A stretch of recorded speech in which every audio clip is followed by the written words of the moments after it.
안녕하세요. 대인관계 심리학, 인간관계 심리학인가요? 네, 5번째 시간입니다.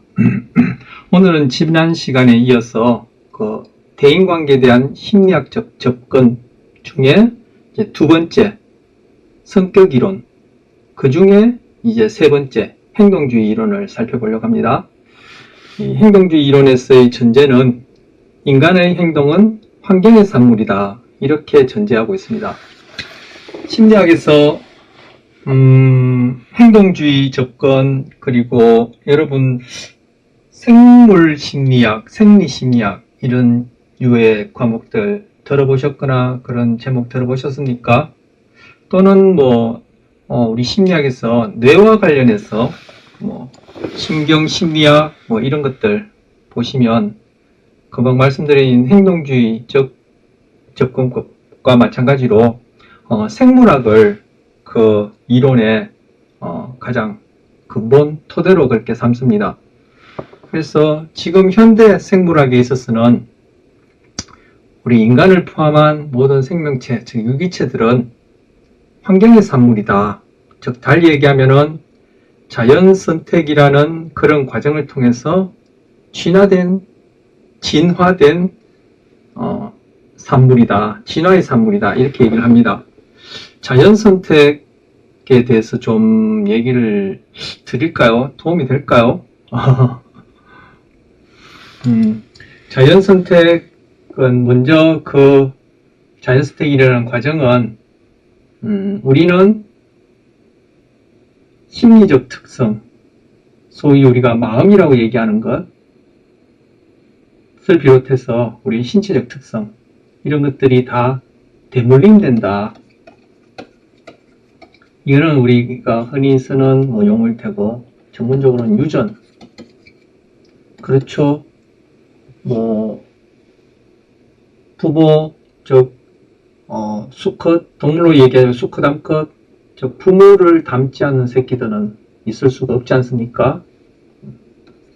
그리고 2번째, 그렇게 나아진 새끼들이 다 매번 똑같지 않고, 그런 다음 세대들, 그 개체들 간에, 동물로 얘기하면 새끼들 간에 다 조금씩 차이가 난다. 이건 이제 변이가 있다. 3번째, 그러면 그런 조금씩 차이가 나는 그러한 신체적 특성, 그리고 여기는 환경의 산물, 즉 진화의 결과라고 생각하는 우리가 마음이라고 부르는 현상도 포함해서 그러한 특성들이, 즉 신체적, 심리적 또는 정신적 특성들이 그 개체들이 살아가는 환경에 조금이라도 더 적응적인 그런 특성이 있을 테고, 조금이라도 불리한 특성들이 있을 것이다. 바로 그것이 이제 변이를 얘기하는 것 아닙니까? 그래서 그런 적응의 차이로 그런 것들이 오랜 세월을 거쳐서 유전, 대물림되고, 또 그 다음 개체에게서 그러한 특성들의 차이가 또 그 주어진 환경은 서서히 오랜 시간을 두고 변할 텐데, 그런 환경에 적응적이라면은 그러한 적응적 특성을 가진 개체들은 조금이라도 더 오래 살아남을 테고, 그렇다면은 자기를 닮은 그런 다음 세대, 즉 새끼들을 낳을 확률이 높을 테고, 그럼 그 다음 세대 새끼들은 어미, 아비, 즉 부모를 닮아서 좀 더 적응적인 그러한 신체적, 소위 정신적 특징을 갖고 있다면은, 그런 것들이 오랜 세월 동안 거듭된다면은 그런 천천히 변화하는 주어진 그런 환경, 개체들이 적응하는 그런 환경상에서 그런 유리한 신체적, 심리적 특성을 가진 개체들의 수가 점점 많아질 것이다. 그래서 이러한 특성들이 점점 많아지는 그 집단 내에서 그러한 적응적 특성들을 공유하는 개체들이 점점 많아진다. 또는 유전자 수준에서 그러한 유전자들의 빈도가 많아진다. 라는 그런 현상을 진화라고 얘기하거든요. 그래서 이러한 현대 생물학의 토대가 되어지는 진화 입장에서는 제가 조금 전에 반복해서 말씀드렸습니다만 그런 신체적 특징뿐만 아니라 소위 우리가 마음이라 얘기하는 그러한 심리적 특징조차도 진화의 산물, 즉 환경의 산물이다. 지금 여기서 얘기한 과정을 보면은 결국 개체들은 조금씩 상이할 수밖에 없고, 그리고 환경은 끊임없이 변화하니까 그러한 변화하는 환경과 조금씩 상이할 수밖에 없는 그러한 개체들 간의 만남이, 이걸 심리학에서 어려운 말로 수반이라서 컨틴전시라고 하거든요. 근데 심리학에서는 이걸 수반이라 하지만 철학에서 이거는 우발성이라 얘기를 해서 세상에 일어나는 모든 사건들은 이런 우발성, 컨틴전시에서 일어난다, 이렇게도 얘기를 합니다. 근데 이 수반을 제가 잠시 좀 맥락을 벗어난달까요? 하지만 우리 앞에 얘기했던 대로 우리 삶의 문제란 인간관계의 문제다 얘기했는데, 저는 그것을 더 폭넓게 얘기해서 관계의 문제다, 이렇게 제가 나름 표현해 봤습니다. 우리가 살아가는 것은 인간뿐만 아니라 그죠? 자연환경과의 어떤 분은 투쟁 이렇게도 얘기를 하고, 저는 그때 적응이다, 구체적으로 생존과 번식이라 얘기할 수 있는 적응이다, 이렇게 얘기했는데, 바로 여기 수반, 철학에서 우발성, 세상에 일어나는 인간관계뿐만 아니라 자연현상이든 우리가 자연과의 어떤 만남 속에서 일어나는 그런 모든 사건들을 철학에서는 우발성이라 얘기를 하는데, 심리학에서는 수반이라 얘기를 하고 또는 수반성이라 얘기를 하고, 그건 곧 제가 첫째 시간에 말씀드린 대로 관계다. 즉 끊임없이 서서히 급격하게 변하는 경우도 있지만 어쨌든 끊임없이 변하는 환경과 개체들 간에는 다를 수밖에 없다는 그런 것들이 만남으로써, 즉 관계를 맺음으로써 우리의 소위 신체적 특징뿐만 아니라 마음이라는 것도 그 결과물로 생겨나는 것이다. 그래서 환경의 산물 또는 진화의 산물이라 하고, 이 행동주의자들은 소위 마음이라 얘기를 하고, 마음이 갖고 있는 내용, 그 마음이 일어나는 과정, 작용, 이런 것들에 대해서 여러 가지 우리 용어들이 많지 않습니까? 바로 우리 앞서 봐서는 동기, 지각, 인지 있고, 구체적으로 이 안에 또 그죠?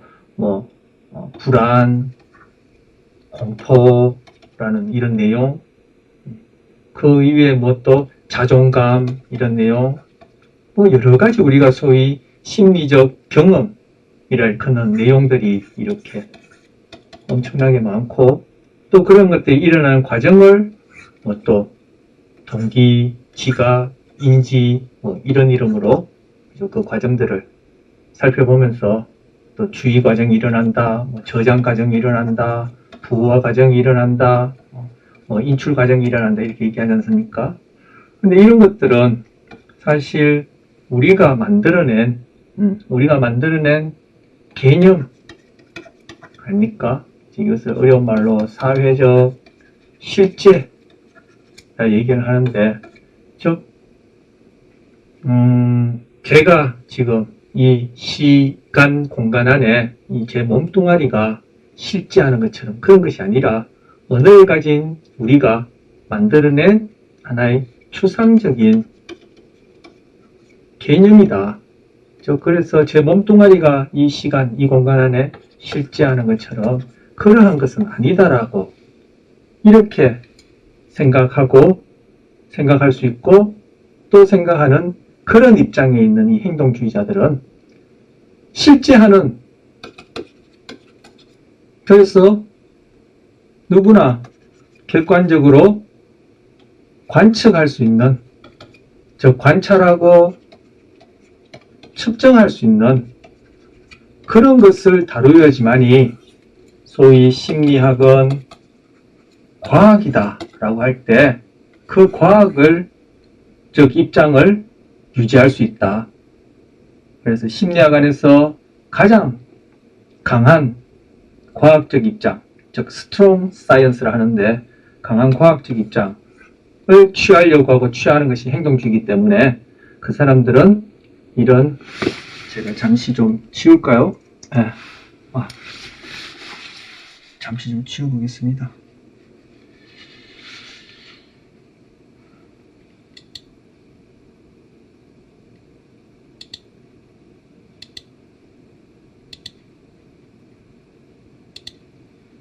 네, 안 지워지네요.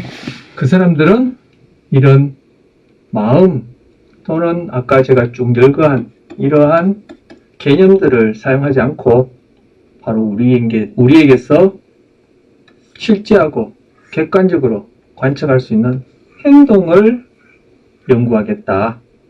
그래서 행동주의, 즉 접근 이론이 되어지고, 바로 우리가 아까 불안, 공포, 자존감 여러 가지 얘기하는 그런 심리적 경험 내용들, 그 동기 과정, 지각, 인지 과정, 또 주의, 저장, 부호화, 인출이라는 이런 많은 이런 과정들도 결국 인간이 하는 행동 아니냐.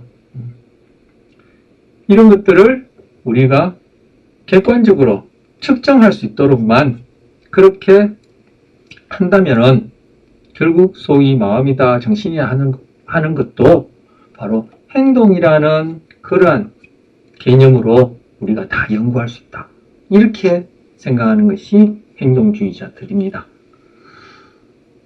네, 그래서 소위 행동주의가 아닌 입장에서 마음이라 얘기하는 그런 현상들이 없다라는 것이 아니라, 그런 마음이라고 얘기하는 이런 내용과 그런 과정들에 대해서 이러쿵 저러쿵 이렇게 우리의 추상적 개념을 가지고, 이걸 제가 얘기하다가 자꾸 어려운 용어를 소개해야 되는데 구성 개념이라 하거든요.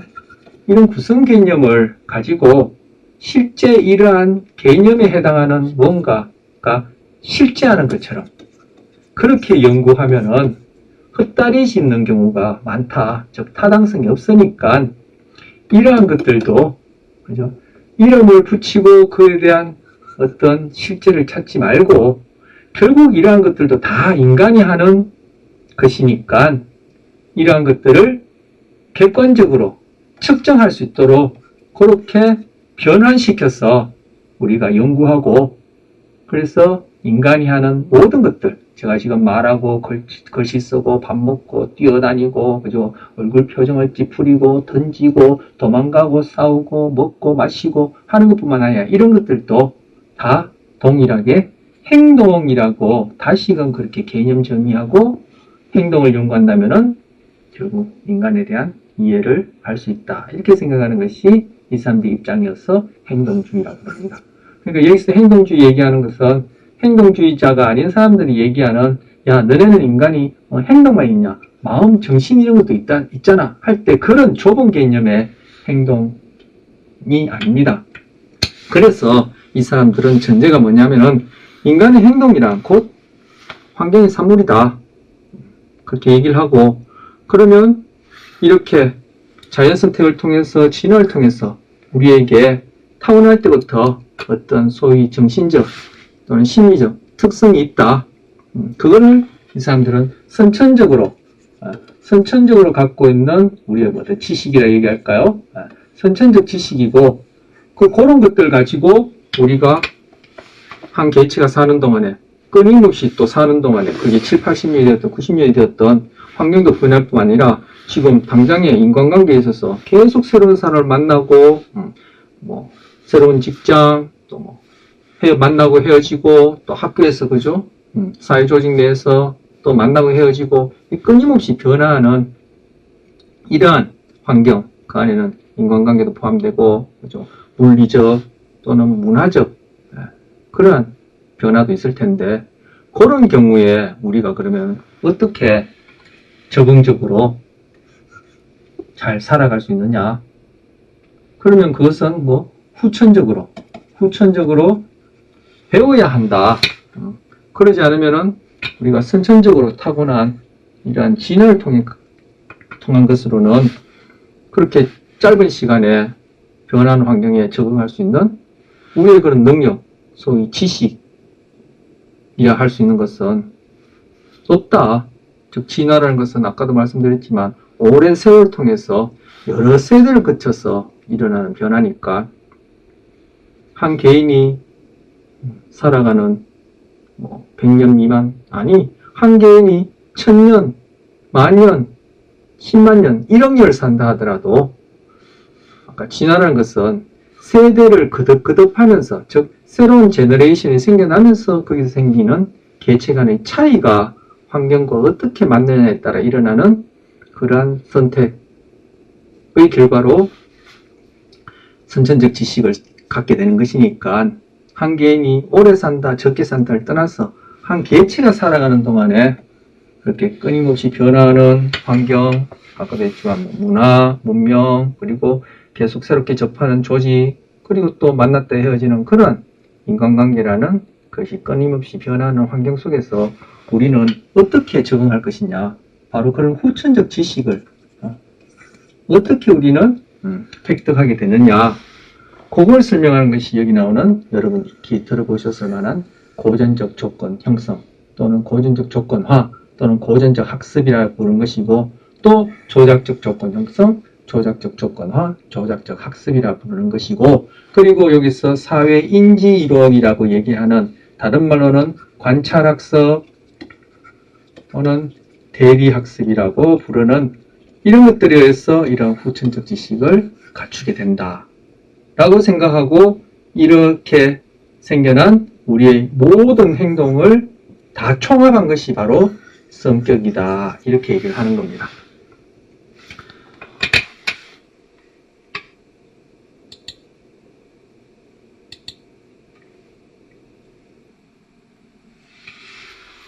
그리고 또한 여기 이 입장에서 성격이라고 얘기할 때는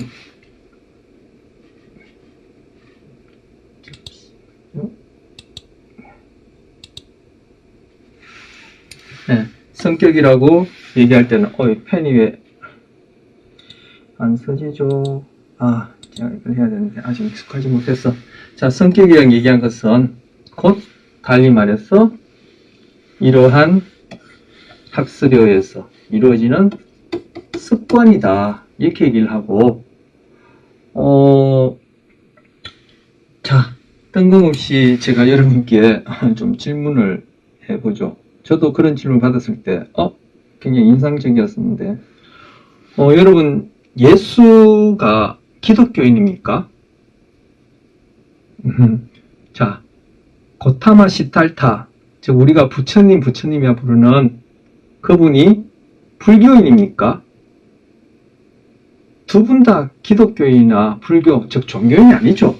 이게 왜 하냐면은, 뭐라고 제가 부를 수 없어서 그렇게 부를 수밖에 없지만, 소위 우리가 부처님이라 부르는 고타마 시탈타의 사상, 소위 불교, 이때 교는 제가 종교를 얘기하는 것이 아니라 그분의 고유한 사상에서 얘기하는 걸 보면은 그의 심리학, 그 중에서 특히 바로 이 행동주의 심리학과 거의 유사한 점이 많아요. 거의 유사하다고 제 눈에는 그렇게 보이는데, 바로 고타마 시탈타가 얘기하는 업이라는 것, 우리는 타고난 업에 의해서 그렇게 살아간다. 그래서 업을 없앤다, 업을 소멸한다, 이런 얘기를 하지 않습니까? 근데 이 업 안에도 그 윤회하면서 갖고 있는 업이 있고, 한 사람이 살아가면서 계속 쌓아가는 업이 있다, 이렇게 얘기를 하거든요. 그래서 제가 좀 전에 얘기한 선천적 지식, 후천적 지식, 그거에 대응되는 그런 개념이라고 저는 또 이해하고, 업 또는 업식이라고 하는데 이렇게 쓰는 건 맞습니까? 네. 그리고 이때 식자는 우리가 인식한다, 이 식자인데, 이거는 바로 제가 앞선 시간에 언어적으로 접근할 수 있느냐, 달리하면 표현할 수 있느냐에 따라 서술지식, 비서술지식 얘기할 때 그 둘 다를 포함하는 식을 얘기를 하는 거죠. 우리는 뭔가 안다 할 때는 항상 서술지식에 그렇게 국한해서 생각하기 쉬운데, 그거는 비서술지식과의 관계로 보자면은 빙산의 일각, 즉 수면 위로 튀어나온 빙산의 일각에 해당한다라고 여기지는데 어쨌든 여기서 식은 서술지식, 비서술지식을 다 얘기를 하는 거죠.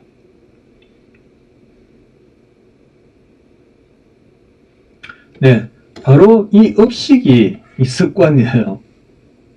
근데 이 습관이 여기 행동주의자들은 어떻게 생각하냐면은 그것이 곧 성격이고, 성격이란 것은 바로 고연적 조거나 조작적 조거나 또는 이걸 도구적 조거나 이렇게도 부르죠. 그리고 또 여기 사회인지 이론이라 얘기하고, 다른 말로는 관찰, 관자입니다. 관찰학습 또는 대리학습이라 부르는, 이것으로 인해서 형성된 행동의 총체가 바로 성격이다, 이렇게 얘기를 하는 거죠.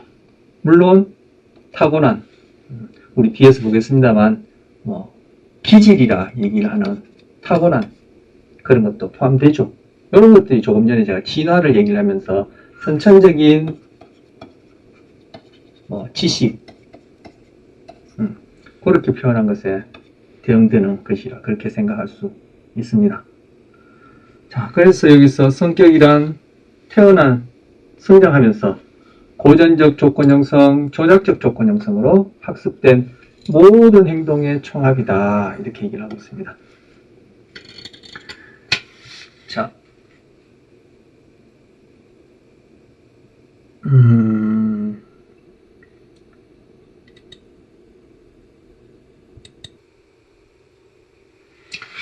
네, 그럼 고전적 조건 형성 좀 살펴보겠습니다. 이걸 다른 말로 파블로프식 학습, 파블로프식 조건화 이렇게 얘기를 하거든요.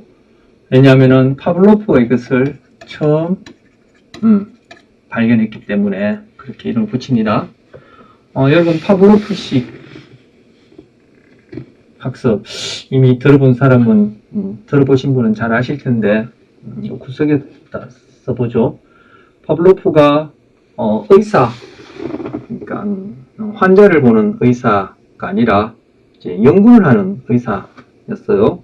그리고 본인이 관심이 있어 하는 분야는 이제 소화, 생리에 관한 것이 관심이 있었어요. 그 중에서도 특히 이제 침 분비와 관련해서 우리 침 속에 벌써 그 소화 효소가 포함되어 있지 않습니까? 그래서 소화에 있어서 가장 초기 단계, 첫 단계라고 여겨질 수 있는 그런 침 분비에 대해서 관심이 있었어요. 그래서 강아지에게 음식을 이렇게 입에다 넣어주고 침이 나오는 것을 이렇게 관찰을 했는데, 그런 연구를 하다 보니까 이 강아지에게 음식이 아직 입에 들어가지도 않았는데 음식이 담겨있던 빈 그릇을 보더라도 침이 나오고, 음식을 가져다 주던 사람의 발자국 소리만 들어도 침이 나오고, 음식을 가져다 주던 그 사람의 채취만 맡아도 침이 나오고, 이런 일이 일어나더라는 거예요. 아니면 그런 연구를 하던 그 실험실로 데려오기만 하더라도 침이 나오고 하더라는 거예요. 이것이 도대체 어떻게 된 일이지 해서 연구가 된 것이 이제 본격적으로 개에게 종소리를 들려주고 침이 나오는지 봤단 말이에요. 침이 나올 리가 없겠죠. 침이 나오는지 봤는데 침이 나올 리가 없겠죠. 네, 개는 종소리에 대해서 선천적으로 침이 나올 수 있는 그러한 신체적 특징 또는 그러한 그러니까 그 신경계의 특징을 진화적으로 타고난 그런 개체가 아니니까 사람의 경우도 마찬가지고, 소위 침을 흘린다라는 그런 동물의 경우에 종소리를 듣고 침이 나올 수 있는 그러한 생물학적 시스템, 조건 자체가 진화에 의해서 만들어지지 않았죠. 그런데 음식을 입에 넣으면 침이 나온단 말이에요.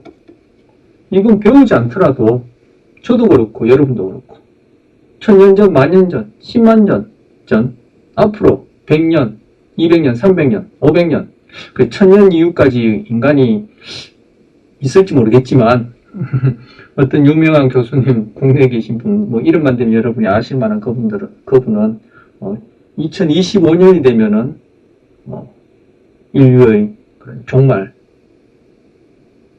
25년 그럼 다음 해군요. 24년. 제가 잘못 말씀드렸어요. 2050년이 되면은 인류는 종말할 것이다.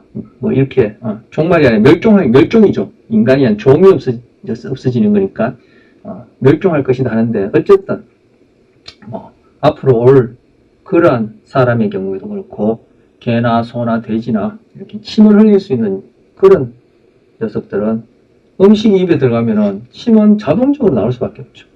이게 바로 이제 진화에 의해서 주어진 선천적인 지식이죠. 이게 무슨 지식이냐? 어쨌든 그죠?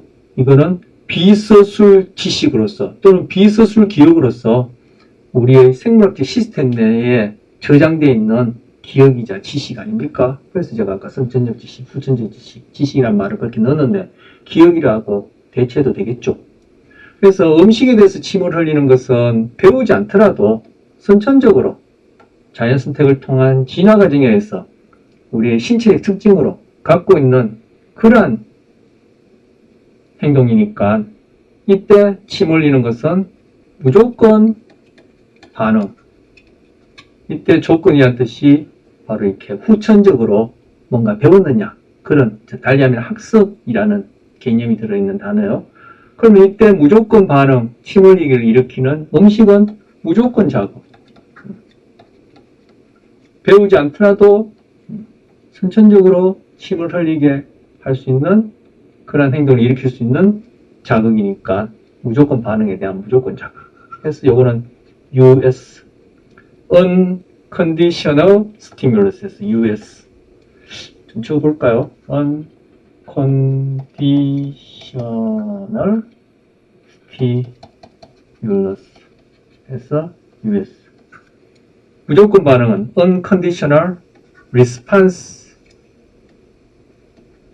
해서 제가 unconditional을 생략했습니다. 그래서 you are 이렇게 했어요. you are 이렇게.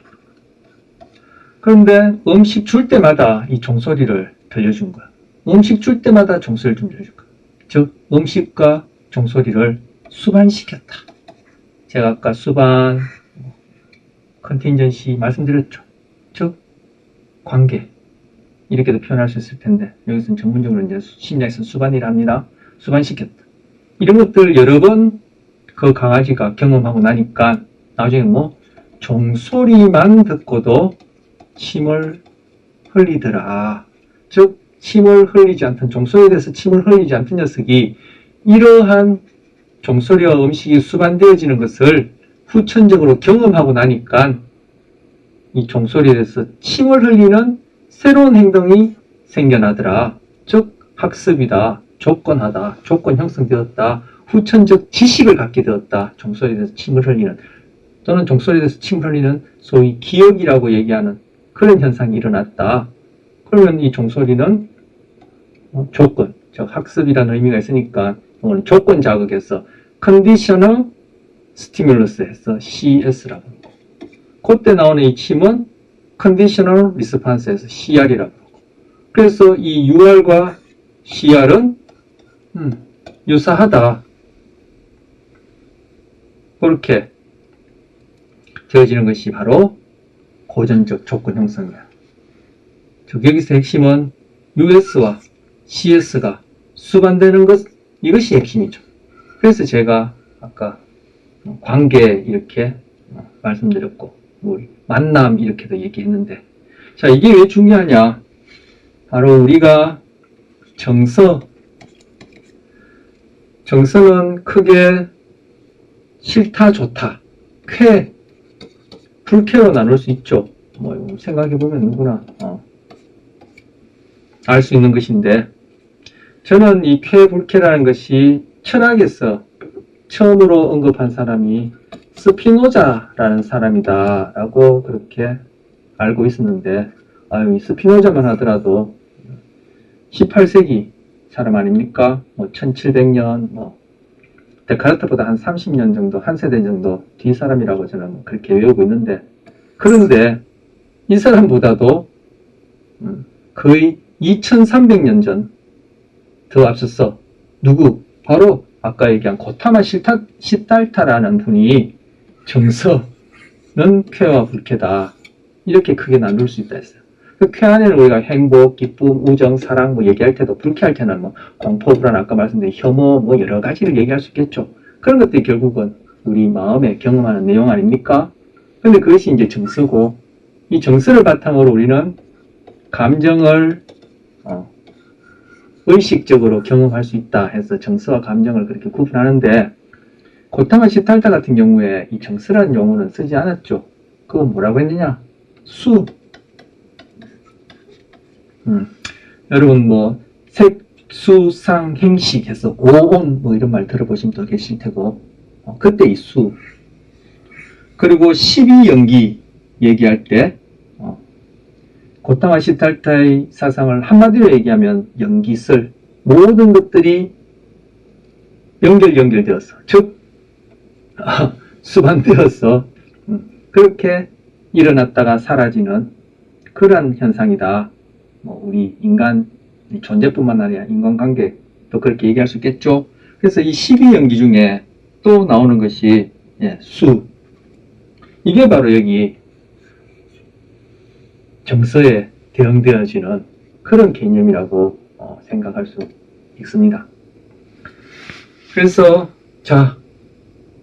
그 오래전부터 얘기되어진, 그리고 철학자도 얘기한 이 정서, 그걸 바탕으로 우리가 어떤 감정을 경험한다는 것은 다 고전적 조건화에 의해서 형성된 것이다 라고 생각하는 것이 행동주의자의 입장이고, 바로 이 감정이 우리가 의식하는 감정, 그리고 그 이전에 쾌, 불쾌를 일으키는 이런 정서가 결국은 우리가 좋아하는 것은 하려고 하고 싫어하는 것은 안 하려고 하는 바로 행동을 일으키는, 심리학에서 얘기하는 그러한 개념, 아까 얘기한 뭐 구성 개념이다 얘기했나요? 뭐 우리 어떤 심리적 내용에 해당한다고 제가 말씀드리면서 언급한 바로 동기를 설명한다, 이렇게 되어지는 거예요.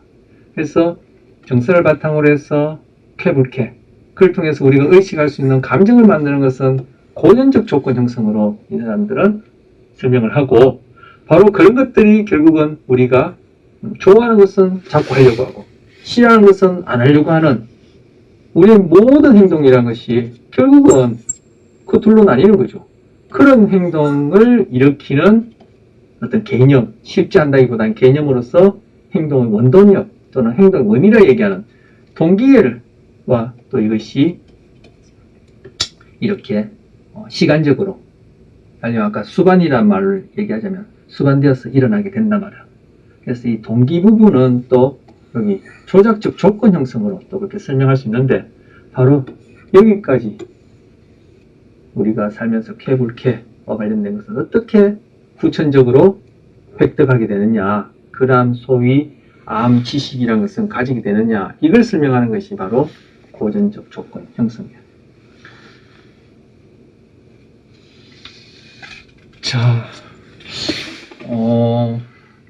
이 내용을 아시는 것이 이후의 내용에 있어서도 중요하다고 여겨져서, 우리 앞에서 살펴본 사회 심리학적 접근, 그리고 또 성격 이론 중에 정신분석학적 접근, 인본주의적 접근 다 중요하지만, 지금 이 내용을 잘 이해하시고 앞에서 봤던 사회심리학적 접근, 그리고 인본주의 또는 정신분석학에서 얘기하는 그런 후천적 경험, 즉 양육 과정이 있지 않습니까? 양육이라고 얘기할 수 있는 1차 양육자 사이에 1년에서 3년에서 길어야 5년 안에 일어나는 그러한 과정 속에서 우리가 그 이후에, 그때도 마찬가지지만 그 이후에 인간관계의 어떤 양상, 내용을 결정한다, 이렇게 생각하는 것이 그 사람들의 입장이었는데, 바로 그런 짧은 시간 동안에 일어나는 그런 양육, 즉 후천적 경험 속에서 일어나는 우리의 소위 성격이라 얘기할 수 있는 그런 것이 바로 여기서 얘기하는 고전적 조건 형성에 의해서 되었다라고 얘기할 수 있기 때문에 제가 이 부분에 대해서는 시간을 좀 더 많이 할애해서 그래서 말씀드리고, 그리고 사회심리학적 입장에서도 우리 사회 관계 속에서 사람들을 계속 만나면서 그 사람에 대해서 우리가 좋다 싫다라는 그러한 정서, 새로운 감정을 또 획득하게 되고, 즉 후천적으로 경험하게 되어지고, 그럼으로써 그 사람과 어떤 대인관계, 인간관계를 할지, 그것 또한 여기서 조약적 조건 형성으로 또 그렇게 설명되어지는 것이니까 제가 여기에 시간을 많이 할애해서 그렇게 소개해 드리고자 합니다. 우리 정서 중에 특히 불쾌 중에 뭐 혐오도 있고, 그죠? 놀람도 있고, 뭐 공포 또는 불안. 자, 글자를 알아보시겠습니까? 예, 혐오, 놀람, 공포, 불안, 뭐 이런 그 이외에 뭐 행복 또는 뭐 기쁨 이렇게 얘기할 수 있는 그러한 대표적인 정서가 한 6가지 있다고 하는데, 다른 정서들보다도 그죠? 이 공포 불안 정서가 가장 많이 연구되어 있고, 철학적으로도 그렇고 생물학적으로도 그렇고 바로 지금 얘기하려는 이런 행동주의적 입장에서 있어도 그렇고 우리의 생존에 있어서 가장 중요하고 절대적이란 말이에요. 다른 그러한 정서들, 제가 아까 불쾌 중에 지금 예를 든다고 한 것이 행복을 또 그게 같이 예를 말씀드리게 됐는데, 어쨌든 정서의 쾌 중에 해당하는 이 행복 같은 경우에, 그리고 뭐 다른 놀람이나 뭐 혐오나 뭐 이런 것들과 비교해도 마찬가지지만, 설사 제가 행복을 경험하지 못한다 하더라도 제가 곧 죽는 일은 없죠. 그 삶의 질 자체가 떨어질 뿐이지, 행복하지 않더라도 뭐 번식도 할 수 있고, 그 양육이 건강하지 않더라도 어쨌든 생존 자체는, 그리고 번식 자체는 당장에 불가능한 건 아니지 않습니까? 그런데 공포 불안을 제가 경험하지 못한다. 선천적으로도 그렇고 후천적으로 고전적 조건하에서 공포 불안을 새로 획득하지 못한다. 그런 지식을 가질 수 없다면은 저는 높은 곳에 올라갔다가 떨어지든가, 맹수를 만났다가 살아나든가, 그 이외에 무단횡단을 하다가, 아니면 교통 상황이 그 위험한 곳에서 제가 주의를 하지 않다가 그렇게 사고가 났는데 죽다가 살아났다. 그런데 내가 공포를 선천적으로 뿐만 아니라 후천적으로도 내가 그걸 획득할 수 있는 그러한 능력이 없다. 그런 지식을 획득하지 못한다면은 저는 2번 다시 높은 곳에서 또는 맹수를 만나거나, 아니면 깊은 물속에 빠지거나, 아니면 교통사고, 차들이 위험하게 과속으로 다니는 곳에 함부로 건너지 않는 이런 행동들을 또 하게 될 테고, 그럼 제가 2번째도 3번째도 살아나는 보장이 없죠. 그래서 바로 공포불안, 이것이 우리의 정서에 있어서는 쾌, 불쾌 다 합쳐서 생존에 가장 중요한 그러한 정서다. 그래서 이 공포불안이 철학에 있어서도 그렇고 생물학에 있어서도 그렇고 가장 존재의 중요한 어떤 핵심 중의 하나로 그렇게 여기질 뿐만 아니라, 그리고 가장 많이 연구가 되어 있고, 또 바로 그러한 반대급부로 우리 생존에 가장 결정적으로 중요하니까 바로 그 반대급부로 소위 심리 질환, 정신 문제라고 얘기할 때 바로 공포 불안과 관련된 장애들이 거의 대부분을 차지한다 라고 그렇게 밝혀져 있어서 연구도 또 많이 되어 있고, 또 그만큼 중요하니까 연구도 많이 되어 있겠죠. 그래서 제가 공포 불안을 왜 이렇게 정확하게 말씀드리냐면은, 지금 고전적 조건 형성이 성격이라는 이름으로 바로 대인관계, 인간관계에 있어서 어떻게 영향을 미치는지, 즉 우리의 성격을, 달리 얘기하면 바로 우리 행동을 그렇게 결정하게 되는지를 공포 불안의 한 예를 가지고 말씀드리려고 해요.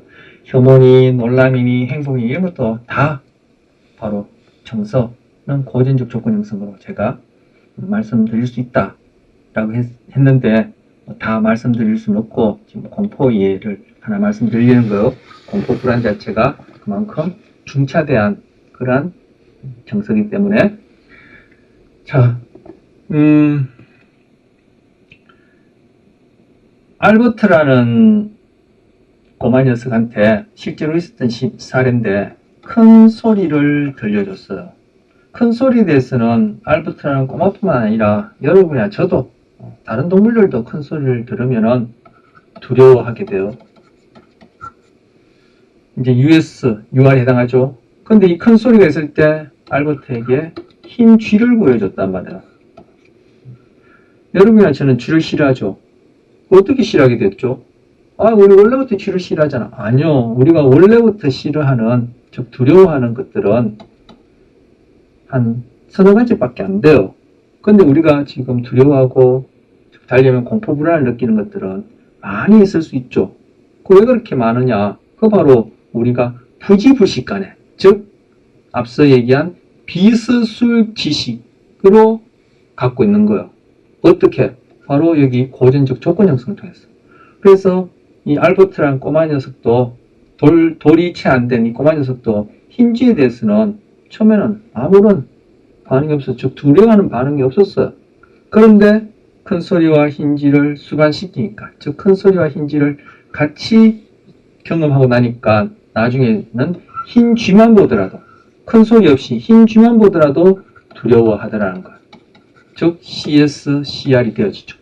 이렇게 하고 나니까 흰 토끼에 대해서도, 흰 옷에 대해서도 똑같이 두려워하더라는 거예요. 알버트는 한 번도 큰 소리와 흰 토끼를, 한 번도 큰 소리와 흰 옷을 같이 경험, 즉 큰 소리와 흰쥐, 큰 소리와 흰 토끼, 큰 소리와 흰 옷이 수반된 적이 없어요. 달리 얘기하면 알버트는 한 번도 큰 소리와 흰 토끼, 큰 소리와 흰 옷을 함께 경험한 적이 없는데, 바로 큰 소리와 함께 경험한, 큰 소리와 수반되어졌던 흰 쥐에 대해서 두려워하고 나니까, 즉 이것이 CS가 되어지고 CR이 생기고 나니까 흰 쥐와 유사한 공통점, 흰색이라는 것, 유사한 공통점, 흰색이라는 것 때문에 흰쥐, 흰 토끼에 대해서도 두려워하는 반응을 일으키게 되더라. 이것을 일반화라고 해요. 자, 공포, 불안 같은 경우에 이런 식으로 일어난다. 우리의 경우에 요즘도 비일비재하게 세계 곳곳에서 일어날 테고, 지금 이스라엘, 팔레스타인 전쟁, 우크라이나, 소련 전쟁터에서도 이런 일들이 몇 시간, 아니 몇 초를 간격으로 일어나겠죠. 제가 구체적인 예를 들기보다는 좀 두리뭉실하게 또 상황을 한번 얘기해보죠. 제가 지하철에서 이런 일들이 일어난 적이 가끔 있었죠. 저는 이제 지하철을 이용한다라고 말씀드린 적이 있나요? 근데 지하철에서 제가 화재 사건을 겪었어요. 불이 났단 말이야. 그래서 주변에 비명을 지르고 불에 타서 엄부름치는 상황도 보기도 하고, 타는 냄새 때문에 제가 숨이 턱턱 막히는 그런 경험을 하게 됐는데 어떻게 살아났어? 바로 그 화재와 관련된 금방 말씀드린 그런 자극들에 대해서 제가 죽음의 공포를 느끼는 것은 당연한 일이죠. 그걸 배워야 할 필요는 없죠. 바로 이게 UR, 선천지로 갖고 있는 지식이란 말이에요. 그런데 그것을 어디? 지하철에서 겪었단 말이에요. 그러고 나니까 저는 나중에 이제는 지하철 갈 때마다 화재가 매번 일어나는 것도 아닌데, 지하철은 이제 화재가 일어나지 않도록 여러 가지 조치 시설에서 화재가 일어날 가능성은 거의 드물고, 내가 지하철을 탈 때마다 화재가 일어나는 것도 아닌데, 이젠 지하철만 타려면은 그냥 심장이 쿵쿵 뛰고 다리에 힘이 풀리고 그냥 공포 반응이 일어난단 말이야. 이게 바로 CSCR이 된 거죠. 그런데 저는 이제 지하철이 아니라 지하도로도, 지하도하고 지하철은 다르죠. 그리고 저희 아파트에 있는 지하, 아니면 우리 상가 중에 지하가 있죠. 그런 지하 건물로도 못 가요. 왜? 이 지하철과 땅 위치라는 유사한 점 때문에. 이렇게 해서 저는 이런 것에 대해서도 일반화되어 공포 반응을 보인단 말이에요. 즉 감정적으로는 공포감을 경험한단 말이에요. 그렇다면 저는 이런 것들로부터 어떻게 불쾌니까 회피하는 행동이 나타나겠죠. 아니면 도망가는 도피하는 행동이 나타나겠죠. 자, 제가 지금 말씀드린 이 지하철, 지하도, 지하 건물 또는 알버트의 경우에 해당하는 흰쥐, 흰토끼, 흰옷set 여기에다가 사람을 집어넣었어요. 여러분이 싫어하는 사람을 집어넣었어요. 왜 그 사람을 싫어하게 됐죠? 내가 싫어하는 그 특정인은 인간이란 인간은 다 싫어해. 천년 전 사람이, 만년 전 사람이 이 사람을 만나도 다 싫어해. 앞으로 태어날 사람도 이 사람을 만나면 다 싫어하면 이 사람은 무조건적으로 유했을 거예요. 그런데 이 세상에 그런 사람 있나요? 그것이 부모, 자식이라 하더라도 여러분이 지금 같이 생을 보내시고 해서 배우자라 하더라도 아니면 지금 한창 열애 중인 연인이라 하더라도 누구나 좋아하는 그런 유해성인 사람은 없죠. 그러면 우리가 만나는 사람, 그것이 좋아하는 사람이든 싫어하는 사람이다. 이 경우에 제가 지금 다 불쾌를 얘기했으니까 싫어하는 사람 같은 경우에 그건 저나 여러분이나 개인이 갖고 있는 언제 부지불식간에 비서술지식으로 갖게 된 후천적인 그러한 CR 반응, 고전적 조건하에서 나타난 CR 반응이란 말이에요.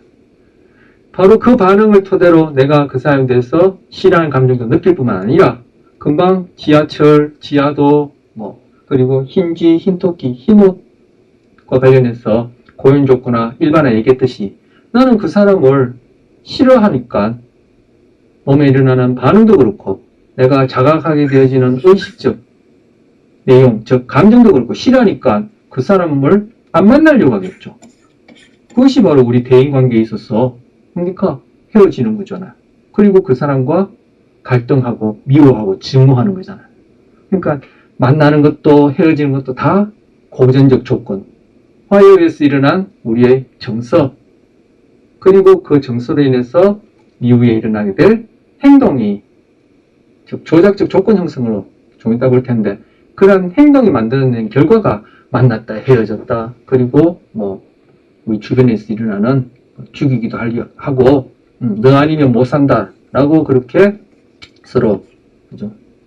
연인 관계가 되었다가 또 너 때문에 못 산다 라는 그런 관계도 되는 바로 그런 것들을 설명하는 것이 바로 여기 고전 조건화, 조작적 조건화인데 고전적 조건화는 우리의 정서와 감정이 어떻게 생겨날 수 있는지를 설명하는 의미가 됩니다. 자, 제가 이거 지우는 걸 이렇게 저렇게 해봐도 효율적으로 지우는 그런 방법이 여기서는 없더라고요. 제가 또 익숙하게 빨리빨리 못 지워서 그랬겠지만 좀 지저분한데 자, 하나 더 얘기를 하죠. 조금 전에 인간관계 관련해서 지금 이제 불쾌와 관련해서 어떤 관계 갈등을 낳고 헤어지는 경우를 말씀드렸는데 자, 긍정적인 경우 또 한번 생각해보죠. 자, 저랑 여러분이랑 제가 생각하기에 그렇지 않은 분도 계시겠지만 대부분의 경우에 좋아하시는 것, 돈이 있죠, 돈. 돈 이거 무조건 자극입니까? 조건 자극입니까? 돈이 화폐 가치가 없어져서 지폐 돈을 뗄감으로 쓰거나 잘라서 매트리스에 쿠션으로 요즘 종이로 쿠션 하는 데는 없지만 그렇게 한 적이 있어. 그런 일이 또 있었고 있을 수도 있겠죠. 언제? 제가 말씀드린 그 예는 미국 남부전쟁 때, 즉 링컨 북군과 남북은 리 장군인 겁니까? 저는 그렇게 기억하는데 정확한지 모르겠지만 어쨌든 북군 남군이 그렇게 전쟁을 할 때 남군이 패전이 짙어지니까 남쪽에서 사용하던 이 돈이 더 이상 음식이나 옷이나 추울 때 따뜻하게 해줄 수 있는 그런 것들 결국 그 당시에는 주로 땔감, 목재를 썼겠죠. 그런 것들을 구할 수 없으니까 즉 이것들이 수반되지 않으니까 즉 관계가 없으니까 이 두 사건 간에 만남이 없으니까 이 돈 뭉태기를 가져와서 아예 그냥 화덕에 땔감으로 썼고 아니면 매트리스에 집어넣어서 그런 쿠션으로 썼다고요. 자, 이 돈이란 것도 CS라는 것을 알 수 있죠. 어떻게? 이런 것하고 짝지어지니까. E에서 지금 추울 때 따뜻하게 하는 거. 우리에게 있어서는 US에 해당하는 자극이죠. 그리고 지금 음식 같은 경우에 특히 대표적으로 US에 해당하죠. 즉, 음식에 대해서 우리는 좋다라는, 제가 이제 쾌라고 쓰겠습니다. 좀 일반적인 표현으로. 쾌 반응을 보이니까 이 음식이 돈하고 수반되어지니까, 만나니까, 관계되어지니까, 그걸 우리가 경험하게 되어지면은 음식은 US고 쾌는 UR이고, 이 돈이 CS가 되어서 이제는 돈만 보더라도 쾌, 좋다 라는 반응을 일으키지 않습니까? 이제는 뭐 돈이 지폐 동전이 아니라 바로 이 돈과 또 수반되어지는 숫자, 아니 가상화폐, 눈에 보이지도 않는데 이런 것만으로도 쾌, 좋다라는 반응을 우리가 부지불식간에 비서술지식으로 그렇게 형성하게 되어지고, 그것 때문에 결국은 뭐 사람을 만나기도 하지만 또 사람을 죽이기도 하는 바로 대인 인간관계에서의 그러한 구체적인 행동을 하게 되지 않습니까? 구체적인 행동은 좀 이따 이제 조작적 조건 형성 가지고 이제 얘기를 해야 될 텐데, 바로 그러한 경우, 이 경우에 긍정적이라 여기지는 예로 이제 돈을 말씀드린 거요. 자, 그렇다면 지금 이 돈, 이 자리에다가 또 사람을 집어넣어 보세요. 여러분이 좋아하는 분. 저는 당장에 이성 간의 어떤 연인 관계, 사랑하는 사람, 연인을 집어넣어 보세요. 그럼 내가 어떤 특정한 연인에 대해서, 제가 남자니까 여자분이라 합시다. 그 여자분은 이 세상 사람들은, 오고 갈 모든 사람들은 다 좋아할 사람입니까? 그렇게 된다면은 뭐, 저랑 만나겠습니까? 제가 이 세상 사람보다 뭐, 더 특출한 것이 전혀 아닐 텐데, 그러면 이 연인이라는 것은 저에게 있어서 특정한 A라는 여자분, 연인이라는 것은 CS죠. 난 거기에서 뭐 소위 사랑, 달리하면 쾌라는 반응을 일으킨단 말이에요. 즉 CR 반응을. 그러면은 이 여자분이 왜 이 CS가 되었죠? 바로 이 쾌 반응을 일으킨 CR과 유사한 또는 동일한 그러한 쾌 반응을 일으키는 US를 내가 그 연인과 함께 수반해서 경험한 것이죠. 그럼 여기에 들어간 게 뭘까요?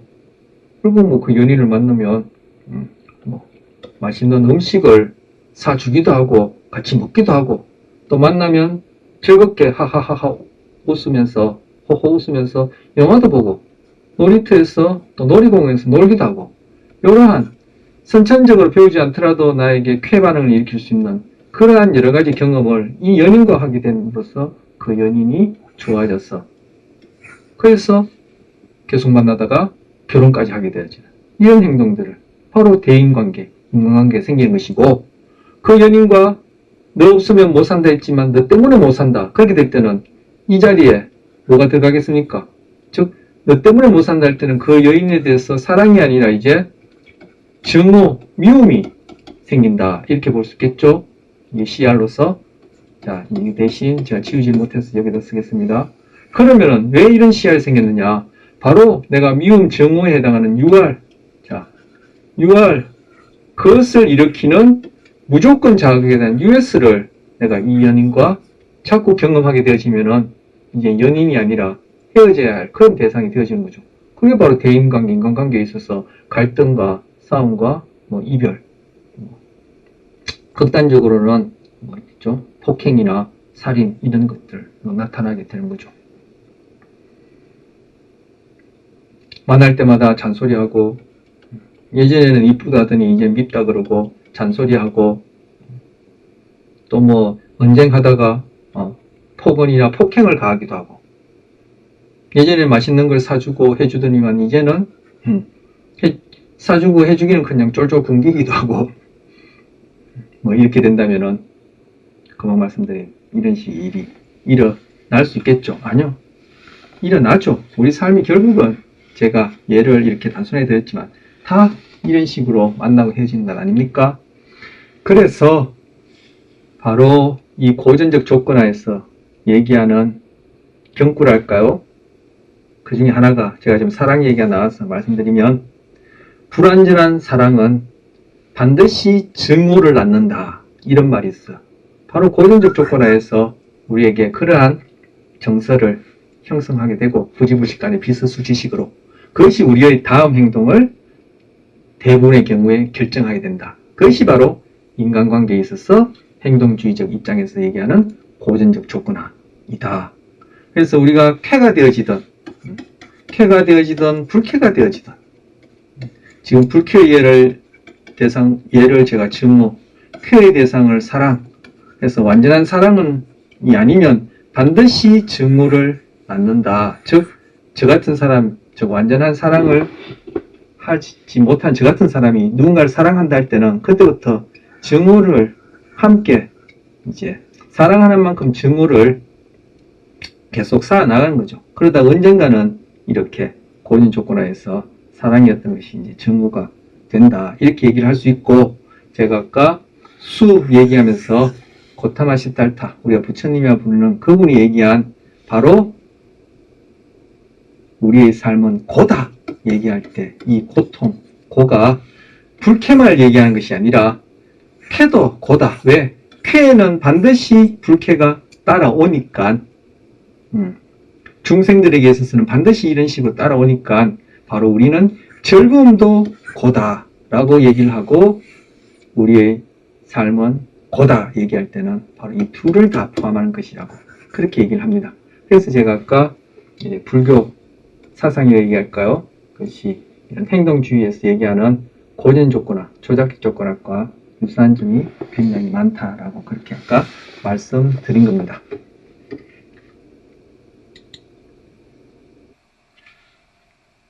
네, 다음 이제 조작적 조건 형성 말씀드리겠습니다. 이건 다른 말로 도구적 조건화, 조건 형성, 학습 이렇게도 부른다고 아까 말씀드렸죠.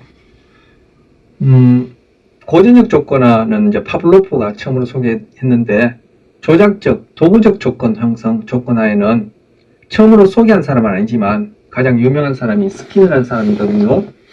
굳이 뭐 제가 스키너 이름을 거명할 필요는 없지만 고전적 조건화는 파블로프, 조작적, 도구적 조건화는 스키너 이렇게 대변되니까 제가 이제 소개해드린 거고요. 그리고 뭐 아까도 말씀드렸지만 오늘은 여기 있는 내용들을 좀 더 상세히 그렇게 시간을 많이 할애해서 말씀드리고 이것이 정신분석학이든 인본주의든 그 초기에 일어나는 양육 과정에서 소위 성격이라는 것이 어떻게 형성되는지를 설명하는 것이니까 이것을 이해하시면 우리 앞서 봤던 그러한 초기 후천적 경험 속에서 어떻게 우리의 인간관계, 대인관계를 결정하는 그러한 요소들이 형성되는지 알 수 있어서 말씀드리고, 그리고 사회심리학적 접근법에서는 우리가 뭐 금방 말씀드린 그 초기에 양육 과정에서 그렇고 뭐 한평생 살아가는 동안 늘 사람을 만나면서 아까 만나고 헤어지고 미워하고 사랑하고 하는 것들이 어떻게 형성되는지를 지금 설명할 수 있는 것이니까 또 그렇게 말씀드린 겁니다. 그래서 우리 앞서 사회 심리학적 접근법 중에 다시 다 말씀드려서 이것과 연결시켜서 말씀드릴 수는 없고 이런 시간적, 물리적 또 다른 그런 조건 때문에 한 가지 말씀드리자면 대인 지각이 어떻게 일어나느냐 말씀드릴 때 도식이라는 걸 말씀드리면서 그렇게 편견, 고정관념이라는 그런 개념으로 설명할 수 있는 우리의 어떤 서술 또는 비서술 지식을 낳는다 했는데 바로 그 도식이 갖추고 있는 그 내용 그리고 그러한 도식이 어떻게 형성되어지느냐 그래서 고정관념 또는 편견이란 것 좁은 의미로 고정관념 편견은 그런 부정적인 것을 얘기를 하고 넓은 의미로는 꼭 부정적인 것뿐만 아니라 우리가 충분한 경험, 정보 없이도 내리는 어떤 판단, 사고, 행동, 반응 뭐 이런 것들을 얘기할 수 있다 했는데 바로 그런 것들이 지금 고전적 조건 형성에 의해서 그렇게 되어지는 것이죠. 그리고 그런 도식에서 결국은 우리는 어떤 행동을 선택하느냐. 그건 지금 말씀드리려는 조작적 조건 형성으로 되어진다. 이렇게 말씀드릴 수 있고, 그리고 이 문장에도 나와 있지만 바로 그런 성격이란 것은 모든 행동의 총합이고 달리하면은 습관이다. 즉 비서술 지식으로 우리 몸에 체득되어진 것이고 이것이 아까 소위 불교에서 얘기하는 업식이다.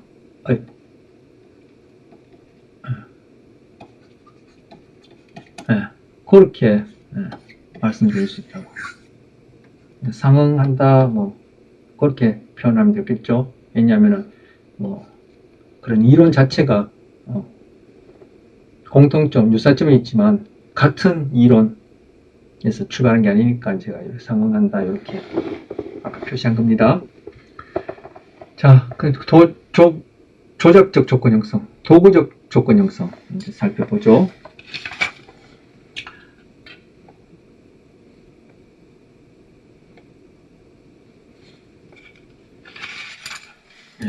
고전적 조건하에서의 핵심은 US와 CS가 수반되어지는 것, 또는 US, CS가 관계되어지는 것, 즉 이것을 우리가 경험하게 되는 것이 핵심이다. 그래서 US, CS의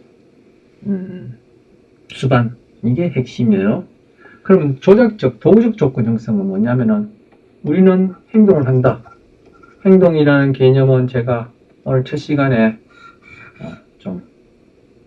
좀 장황하게 자연선택, 진화 얘기를 하고 그 다음에 지금 행동이라는 개념이 소위 행동주의적 입장이 아닌 그러한 관점에서 얘기하는 그런 좁은 의미가 행동이 아니다 말씀드렸고, 바로 그런 행동주의자들이 생각하는 그런 행동 이후에 우리는 늘 행동하죠. 자고 있는 것도 행동이죠. 자는 행동. 가만히 있는 것도 행동이죠. 가만히 있는 행동. 숨 쉬는 것도 행동이고. 우리가 인간뿐만 아니라 모든 유기체들은, 뭐 식물조차도, 그렇죠? 이 행동 개념을 저는 아까 그 문장으로는 쓰지 않았습니다만 이 행동 개념을 어떻게 잡냐면은 유기체가 하는 모든 행동인데 여기 조건이 있어요. 뭐 측정 가능한, 유기체가 하는 사람, 다른 동물 뿐만 아니라 식물까지도 포함할 수 있겠죠. 하는 모든 행동이 아니죠. 이제 행동은 이거다 했으니까 모든 것, 이렇게 유기체가 하는 모든 것인데 조건이 있어요. 이게 이제 핵심적인 조건 중에 하나죠. 뭐 측정 가능한 핵심적인 조건 중에 하나가 아니라 이제 핵심적인 조건이죠. 이 행동이라는 개념이 무엇인지 이 사람들이 생각하는 정의에 있어서 유기체가 하는 측정 가능한 모든 것이요. 그러면 제가 아까 소위 마음이라고 얘기하는 것의 내용에 해당하는 경험이나 그런 어떤 작용 과정들도 측정할 수 있는 형태로 그렇게 다루면은 다 여기 행동, 이 개념 하에서 우리는 연구할 수 있다라고 생각하는 게 이 행동주의적 접근이에요. 자, 그래서 제가 이 얘기를 왜 했느냐. 가만히 있어도 가만히 있는 것도 행동이고 자는 것도 행동이다. 바로 어떤 행동 이후에 반드시 그 행동에 대한 결과가 따라오겠죠.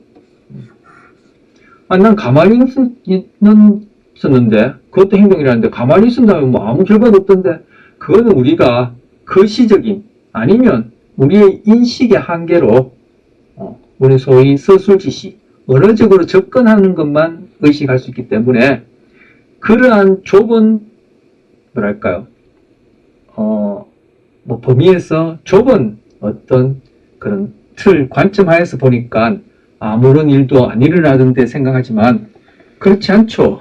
가만히 있어도, 자고 있어도 분명히 나에게서 또 주변 환경에서 분명히 어떤 사건들은 일어납니다.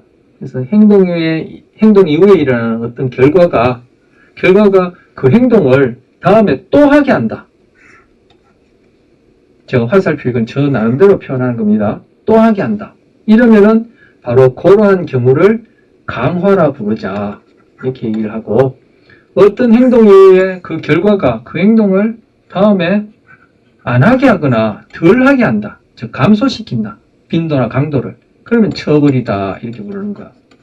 그래서 여기서 강화 처벌이란 말은 좋다, 나쁘다 이런 의미가 있는 것이 아니라 어떤 행동 이후에 나타나는 결과 그것이 행동을 다음에 또 하게 하거나 더 강하게 하거나 계속하게 하게 하면은 그런 현상을 강화라 부르고 어떤 행동의 이후에 일어난 결과가 그 행동을 덜 하게 하거나 안 하게 하거나 약하게 하면은 이것을 그런 현상을 처벌이라 부르자 이렇게 얘기를 하는 겁니다. 그래서 조작적 조건 형성의 핵심은 뭐 행동과 결과의 수반이죠. 고전적 조건의 핵심은 CS와 US의 수반이고 이걸 유기체가 경험하는 것이고 이 도구적 조건의 핵심은 유기체는 끊임없이 행동하죠. 그 이후에 일어나는 어떠한 결과, 사건 이것이 수반되어지는 것을 유기체가 경험해서 행동이 강화되느냐 처벌되느냐 이게 핵심이에요. 그래서 조작적 조건의 핵심 요소는 행동과 결과죠. 고전적 조건의 핵심 요소는 US와 CS고. 자, 행동 결과. 아까 뭐 가만히 있는 것 아니면 자는 것. 자는 것 행동이죠. 오, 자고 났더니만 그것도 뭐 다른 날보다도 다른 날은 뭐 출근하고 학교 간다고 실컷 못 잤는데 휴일날 실컷 방해받지 않고 그렇게 자고 났더니만 몸이 너무 개운해. 몸이 너무 상쾌해. 그러면은 다음부터는 야 직장 학교 가지 않는 휴일날은 공휴일날은 국경일은 토요일 요일은 내가 정말 실컷 자겠다. 또는 그런 자는 행동이 빈번에 나타난다. 강화죠. 그런데 나 혼자 있을 때 모르겠는데 집에서 그렇게 평일날은 바쁘다는 핑계로 그런데 휴일날은 또 실컷 미뤘던 잠을 잔다는 핑계로 그렇게 늦게까지 자고 하루 반나절 이상 시간을 보내니까 집에 청소도 해야 되고 빨래도 해야 되고 하는데 집이 엉망진창인데 그걸 하지 않고 미뤄둬서 같이 사는 분들이 또는 같이 사는 분이 잔소리를 하고 화가 나서 나에게 폭언을 했다. 글쎄요, 청소 때문에 폭언하는 경우도 있을 수 있죠. 어쨌든 잔소리를 했다. 그러면은 나는 이제 휴일이 되더라도 그렇게 마음 놓고 잘 수 없을 테고 그 잔소리에 못 이겨서 내가 늦게까지 자는 행동이 줄어들거나 못하게 되거나 하게 된다면 처벌이 되는 거죠. 자, 자는 것도 행동이냐 이렇게 생각할 수 있을 것 같아서 제 생각에는 자는 것을 가지고 얘기를 했습니다. 자, 아까 연인관계 얘기죠. 연인관계. 연인을 만난다. 결국 데이트하는 행동이죠. 만나니까 어떤 결과가 일어나요? 연인이랑 그죠? 스킨십도 하고 그리고 맛있는 음식도 먹기도 할 뿐만 아니라 또 사주기도 하고 어느 날 또 선물도 해줘요. 그리고 또 나한테 칭찬도 해줘요. 이런 결과가 다음에 만나기 싫어하나요? 또 만나고 싶죠. 헤어지자마자 또 만나고 싶어요. 일주일 기다려줘요. 그래서 빈번하게 만나요. 이걸 열애한다, 열애다 이렇게 얘기를 하지 않습니까? 그러다가 이거 일주일에 한 번, 한두 번 가지고 안 되니까 계속 이러한 결과를 경험하고 싶어서 우리 결혼하자 이렇게 되지 않습니까? 그게 결국 강화죠. 어떤 결과였어? 내가 좋아하는 US나 CS에 의해서 나의 그 행동이 빈번하게 나타나는 거죠. 그래서 이제 결혼을 했단 말이야. 자, 여기다 쓸까요? 결혼 생활. 결혼 생활도 하나의 행동이죠. 결혼 생활에는 여러 가지 목록이 들어가겠지만 제가 구체적으로 하나하나 일컫지 말고 그냥 결혼 생활이라는 하나의 행동. 그 결혼 생활을 하면 어떤 결과가 따라와요? 아까 제가 뭐 늦게까지 자는 바람에 집안이 엉망이고 빨래도 안 했고 뭐 이런 얘기를 했었는데, 자, 빨래도 해야 되죠. 빨래, 청소에 빨래가 들어가나요? 또 예전에 데이트할 때는 음식을 맛집 찾아다니면서 사 먹었지만 이제 늘상 그럴 수 없죠. 요리도 해야 되죠. 요리만 하나요? 요리하고 나면 또 치우고 설거지를 해야 되죠. 그럼 또 음식물 쓰레기도 버려야 될 테고. 음식물 쓰레기, 그래서 음식물 쓰레기를 아무리 맛있는 요리를 하고 난 뒤에도 음식물 쓰레기가 너무 좋아서 그걸 모아뒀다가 냉장고에 보관했다가 드시는 분 없겠죠? 저 음식물 쓰레기 혐오스럽죠? 오래 놔두면 더 냄새 날 테고. 이제 또 아기까지 생겼단 말이에요. 그럼 아기 또 씻기고 먹기고 재워주고 뭐 기저귀 갈고 여러 가지 이렇게. 자, 결혼 생활. 근데 이것이 수월하게 되면 좋을 텐데 항상 좋을 수는 없죠. 아까 사랑에는 정오가 통계는 양면처럼 따라다닌 것처럼 데이트에서 이런 일이 생겨서 강화되니까 그걸 더 강화받고 싶어서, 즉 내가 좋아하는 USCS인데 제가 CR이라 썼네요. 아유 참, 제가 아까 말도 CR이라 했나요? 말은 CS라면서 글을 CR이라 썼나요? 어쨌든 내가 좋아하는 US, CS 요걸 경험하면은 내가 좋아하는 UR, CR 즉 좋은 정서 그리고 좋은 감정이 생기고, 그걸 또 지속적으로 반복적으로 아예 오랫동안 하고 싶어서 데이트가 강화된 결과가 결혼이라 하지 않았습니까? 근데 지금 이제 결혼 생활이라는 이런 행동을 하게 되면은 요런 결과가 따른단 말이에요. 이런 것들은 사실 늘 반갑고 즐거운 건 아니죠. 이런 것들은 소위 하기 싫고 쾌불쾌 귀찮고 일주일 동안 직장생활로 맞벌이 부부가 바쁘고 힘들고 좀 쉬고 싶은데 식구까지 늘어서 이런 일이 생긴다면은 이거는 내가 회피하고 싶은, 가능하다면 그런 US가 될 테고, 이런 것들은 가능한 내가 회피하고 싶은 CS가 될 테고, 그러면 이런 것들에서 생기는 UR 그리고 UR과 유사한 CR 즉 CS에 생기는 거죠. 이런 것들은 나에게 불쾌한 정서 반응, 즉 감정을 일으키게 될 테고, 이런 것들은 가능한 한 우리는 경험하고 싶지 않으니까 이 결혼 생활이 어떻게 처벌받게 되어지면 어떻게 됩니까? 이혼하는 거죠. 우스갯소리로 이혼의 전제 조건이 뭐냐? 결혼이 이혼의 전제 조건이다. 이런 우스갯소리가 있는 것처럼 아까 불완전한 사랑에는 반드시 증오가 따라온다. 이 말처럼 이 경우에 바로 처벌의 결과가 이혼이다. 자, 제가 말씀드린 데이트, 결혼, 이혼, 뭐 연애하다가 이별하는 거, 이거 다 대인관계, 인간관계 아닙니까? 그것이 어떻게 해서 강화처벌되어진다?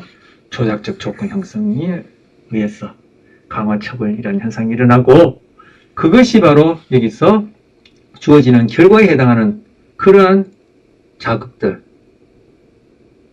바로 고전적 조건 형성에서 얘기하는 CS, US다. 그것들에 의해서 우리가 24시간, 365일 소위 인간이라고 태어나서, 다른 동물의 경우도 마찬가지지만 인간이라고 태어나서 죽을 때까지 하는 모든 행동을 설명하는 것이고, 그것을 다 합쳐놓은 것이 결국 성격이고, 이것이 달리하면은 비서술지식으로 우리 몸에 체득된 습관이고, 이것이 시달타가 얘기하는 업식이다. 거기서 뭐 업식에 의해서 우리 삶이 좋았다 싫었다 하는 고니까 이 고를 없애려면 업식을 제거하라. 여기서는 뭐 바로 이러한 습관, 즉 고전적 조건화, 조작적 조건화에서 형성된 것을 어떻게 행동 수정하라. 이렇게 얘기하는 것이 행동주의적 입장이에요. 그래서 어떻게 행동 수정하느냐? 고전적 조건 형성된 것은 고전적 조건 형성 그 원리를 적용해서, 조작적 조건 형성된 것은 조작적 조건 그 원리를 적용해서 행동 수정하는 거. 아까 지하철에 대해서 제가 공포 반응이라는 CR이 생겼다. 그래서 이 지하철에 대해서 이런 공포 반응을 더 이상 겪고 싶지 않다. 이것 때문에 나는 호주머니 사정도 넉넉하지 않은데 지하철을 못 타서 늘 걸어 다니거나 택시를 타야 된다. 나는 버스 타면 또 교통도 불편하고 멀미도 나고 해서 나는 곤란한 상황이다. 그럼 지하철을 탈 수 있게끔 돼야 되겠죠. 이 고전적 조건하에서 지하철에 대해서 CR 반응이 나타났으니까 이거 어떻게 해결하느냐. 지하철에 대해서 이제는 좋아하는 또는 좋아하기까지는 않더라도 공포 반응이 일어나지 않도록 지하철에 대해서 경험한다. 즉 지하철이 싫어진 이유는 이게 이제 공포 반응이라고 쓸게요. 이유는 그래서 화재 사건을 경험했기 때문에 그랬던 거죠. 근데 화재가 내가 지하철 탈 때마다 화재가 일어나는 건 아니란 말이에요. 그럼 이제는 이 화재 사건 이 자리에 즉 US에 해당하는 자리에 내가 좋아하는 US 여러 가지 있을 수 있겠죠. 그것이 사람일 수도 있고 지하철 탈 때는 많이 할인을 받을 수 있는 그러한 어떤 조건 또 여러 가지 생각할 수 있는 그런 것들을 지하철에서 경험하게끔 반복적으로 경험하게끔 하면은 단번에 지하철에 대한 공포 반응이 없어지거나 좋아지지는 않지만 그것이 서서히 싫어하는 반응이 없어질 테고 나중에는 지하철에 대해서 어떻게 좋지도 않고 싫지도 않고 그런 반응이 일어날 수 있을 테고 아니면 더 나아가서는 지하철에서는 타는 것이 좋아질 수도 있겠죠. 내가 사랑하는 연인과 지하철을 매일 출퇴근에 타게 된다. 이렇게 되면은 지하철에 대해서 이제는 공포 반응이 아닌 좋아하는 반응이 생겨날 수 있겠죠. 바로 지하철에 대해서 공포 반응을 고전 조건화된 것이라면 바로 고전 조건화 원리를 그대로 역이용해서 지하철에 대해서 좋아하는 반응을 일으키게 하는 것이다. 어디? 바로 지하철과 함께 경험한 이 US에다가 부정적인 반응을 일으키는 US가 아니라 긍정적인 반응을 일으키는 그러한 US를 경험하게끔 해주는 것. 이것이 바로 행동, 치료, 수정, 치료, 또 치유, 이렇게 얘기할 수 있겠죠. 치유하고 치료가 같으냐, 이렇게 의문시한다면 제가 이렇게 비슷한 개념을 이렇게 표시해 볼게요. 아니면 꼭 지하철에 가서 내가 긍정적으로 여겨지는 그런 뚜렷한, 긍정적으로 여겨지는 그러한 US가 아니더라도, 지하철 너무 타는 게 무섭고 두려웠는데, 누군가의 도움으로 참고 지하철 타보니까, 아무 일 없이 안전하게 출퇴근했단 말이에요. 지하철 이용했단 말이에요. 다음에도 또 이용해보니까 또 아무 일 없어요. 또 해보니까 아무 일 없어요. 즉, 지하철 타더라도 이러한 부정적인 사건을 경험하지 않더라면은 지하철에 대한 공포 반응이 줄어들겠죠. 이런 것들도 소거라 얘기하는데, 소거 전문적인 용어인데, 말씀드리다 보니까 일단 전문적인 용어를 소개해야 되는데, 이것까지 아니더라도, 어쨌든 바로 이렇게 행동이 수정 또는 치료 되어진다. 이걸 거창하게 얘기하면 치유하고도 그렇게 다르지 않는 얘기다.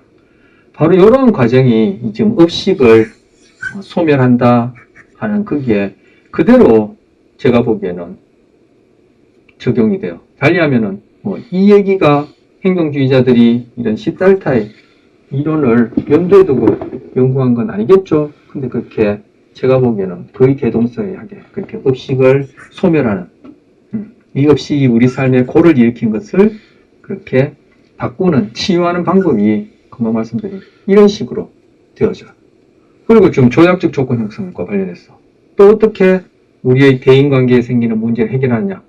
지금 결혼생활이란 행동이 이러한 결과를 낳는 것 때문에 이혼을 하려고 한다. 지금 이혼이라는 것이 해야 될 때 또는 어쩔 수 없이 해야 되는 긍정적인 이혼도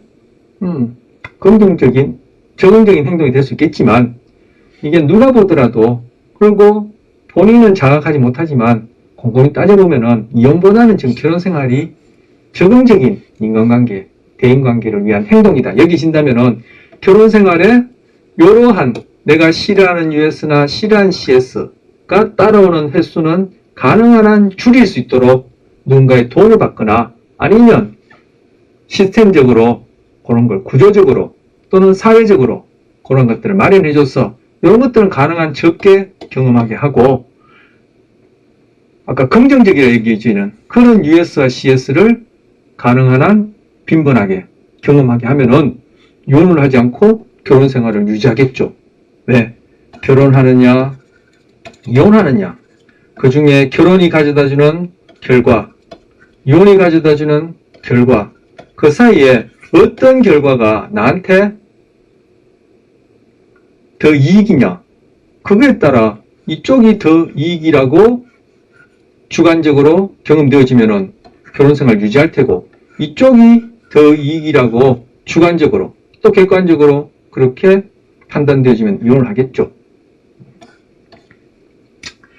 그래서 우리의 매 순간 행동, 여기서는 대인관계, 인간관계란 바로 이러한 고전적 조건화, 조작적 조건 형성에 의해서 매 순간 그 결과가, 즉 CS, US가 나한테 주관적으로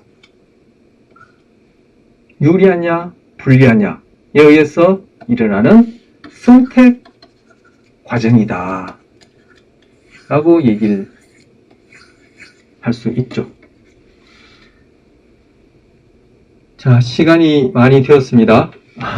제가 이번 시간은 이 행동주의적 접근과 관련해서 상세히 말씀드리겠다고 했고 또 그렇게 하다 보니까 시간이 다 지나서 이제 학습의 형태 중에 이제 세 번째 사회인지이론, 아까 관찰학습, 대리학습이라 부르는 것들 이제 살펴보는 건 다음 시간에 하도록 하겠습니다. 자, 이번 시간 여기서 마치도록 하겠습니다.